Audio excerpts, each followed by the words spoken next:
di série de démission yi nga xamante ne yaakaar naa ni mu ngi gën a yokk jamono ji ginnaaw démb kon bi Habib Sy ñu defoon ko PCA bu Sénélec daal di décider ne dafay daal di tekki ndombal tànkam kon ci ay kàddoom moom mu ne mbir yi nag li ko soob mbiri boppam la.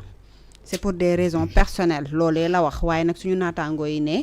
pression bi nga xamante ne ñu ngi koy nemmeeku jamono ji que ça soit ci ministre allié yi ci DG yi wala ci PCA Pastef yi bokk na bu baax a baax ci li tax mu daal di delloo ndombal tànkam yooyu leen ndax gisee nga ko noonu Sagna. Alors démission de Habib Sy dafa nekkul aussi surprise. Parce que non en toute sincérité. xam nga Ousmane Sonko dafa waxoon ñi nga xamante ni moom moo di les ministres de Pastef les cadres de Pastef ñu nekkoon dans le gouvernement ne nekk dans les directions surtout bu ñu war a jëm après son limogeage nee na majorité moom moo war a désigner le premier ministre bu fekkente majorité mënul désigner le premier ministre ñoo waxtaan nañu ba mënuñu comme mënul am juboo digganteem ak Bassirou Diomaye Faye te Bassirou Diomaye Faye bëgg koo waxtaan directement ba muy naan ni am na ñu ma woo ñu may naan non président bu la woowee jëlal téléphone bi mu ne la man awma problème ak moom peut-être moom mu ne finalement comme moom mënul waxtaan ak président bàyyil mu yónnee ko ay yeneen nit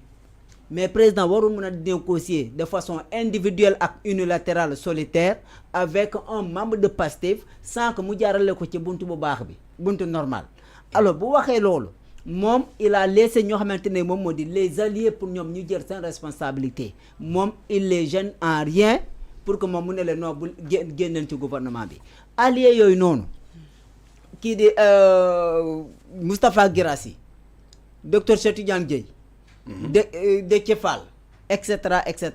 ba ci Habib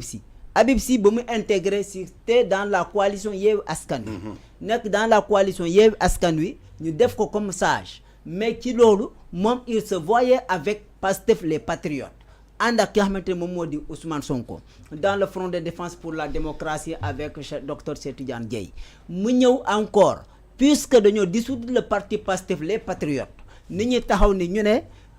parti bu ñu dissoudre au Sénégal sa benn élément du ñu accepter sa candidature on se rappelle de la fameuse déclaration de Babacar Gueye ñu ne ko ban article la mu ne article ci topp yëpp finalement que Ousmane Sonko déposé sa candidature dernier virage conseil constitutionnel rejeté ko ki xamante ni moom moo di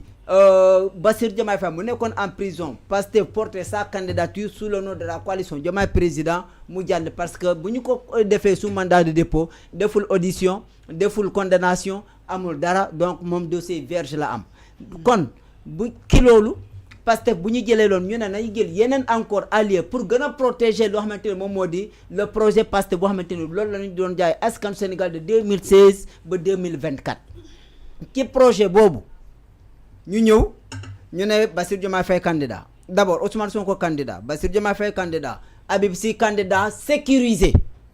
il faut le préciser encore parce que la candidature de Habib Sy ay jamono jooju noonu c'était la candidature la plus sûre ndax lan candidature parlementaire la demee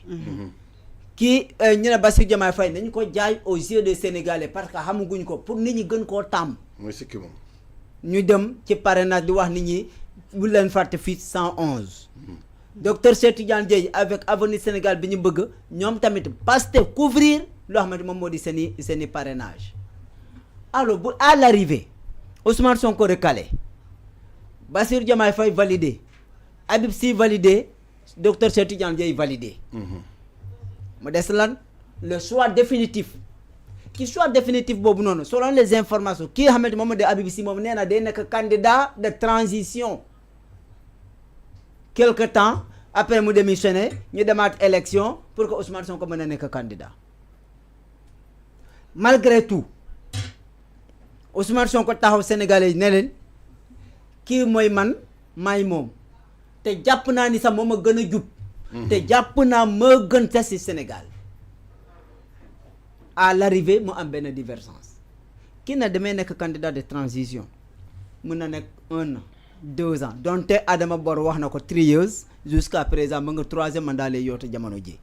xëy na peut-être moom Habib Sy bu moment bu mu doon wax ni dinaa nekk candidat boo xamante ni juste c'est damay ñëw bu ñu ma falee après quelque temps après ma démissionné ba defaat élection pour que ñëpp mën a bokk Ousmane Sonko mën a bokk peut-être mën na nekk cadre politique puisque c'est l'ancien aussi système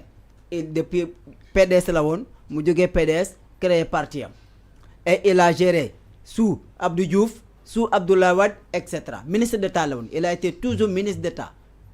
alors bu ñu accéder tey jii nii avec tout ce qu'il a vécu mu ñëw gis boppam man nag ENAR aussi parce que moom tamit ENAR la génne ñoom Ousmane Sonko ñëpp. mu gis boppam ci ñoom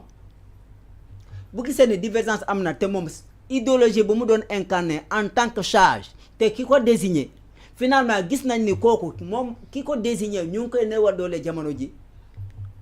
principe pour principe buy démissionné waru nekk surprise pour qui que ce soit. man nekkoon naa fii yoroon naa sama parti de la réforme xam ak lan musuma participer ci élection présidentielle mais bu ma ñëwee jamono ji ñëw ba nekk candidat